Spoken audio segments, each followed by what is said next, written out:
En este video vamos a hablar de geometría. Nos enfocaremos en la figura geométrica triángulo. Mi nombre es Juan Sebastián Bustamante. Para el análisis del triángulo lo dividimos en 5 secciones. En este video, que llamamos parte 1, abordaremos el primer tema, características de los triángulos. Iniciemos con las características de los triángulos. Desde niños nos han hablado de los triángulos y por repetición y comprensión los dibujamos y observamos sus diferentes formas en diversos campos de la vida cotidiana.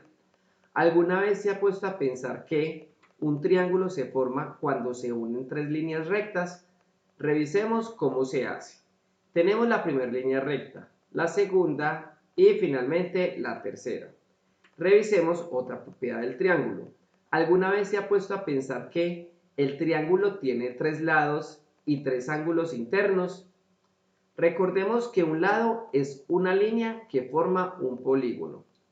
Así, revisemos esta característica. Primero nos enuncia que el triángulo consta de tres lados. En la diapositiva observamos el primer, segundo y tercer lado.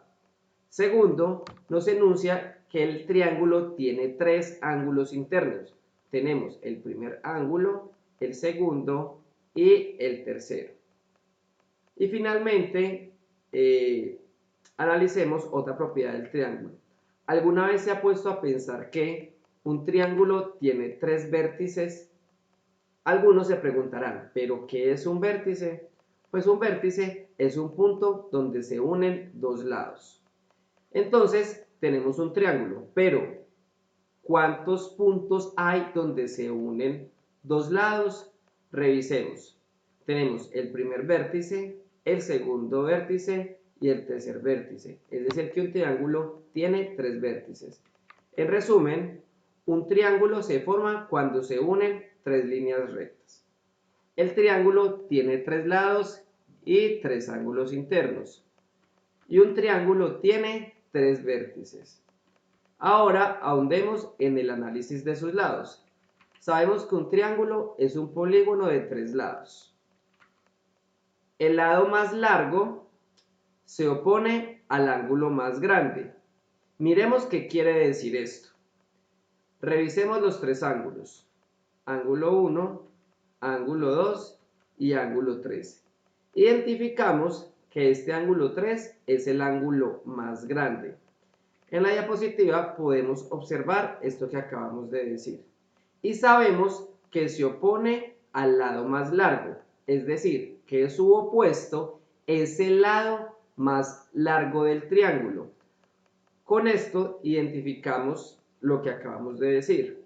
De igual manera, se puede analizar de forma inversa, es decir, identificar el lado más largo y su opuesto corresponde al ángulo más grande.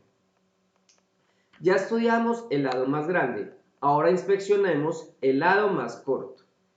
El lado más corto se opone al ángulo más pequeño. Observemos el triángulo. Identificamos el lado más corto. Este corresponde al lado más corto. De la propiedad que estamos revisando, sabemos que el opuesto a este lado más corto es el ángulo más pequeño. Con esto podemos determinar del dibujo cuál es el ángulo más pequeño. En esta diapositiva vamos a reconocer cómo identificar un vértice, un ángulo y la sumatoria de los ángulos internos. Iniciemos con la identificación de los vértices. Para identificar cada vértice se usa una letra mayúscula. Tenemos A, B y C. En cambio, para identificar cada ángulo se usa una letra minúscula. Tenemos los ángulos A, B y C. Y la sumatoria de los tres ángulos internos, ángulo A, B y C, da como resultado 180 grados. En resumen, el lado más largo se opone al ángulo más grande. El lado más corto se opone al ángulo más pequeño. Para identificar cada ángulo se usa una letra minúscula. Los tres ángulos interiores de un triángulo suman 180 grados. Para identificar cada vértice se usa una letra mayúscula. Con esto damos fin a las características de los triángulos.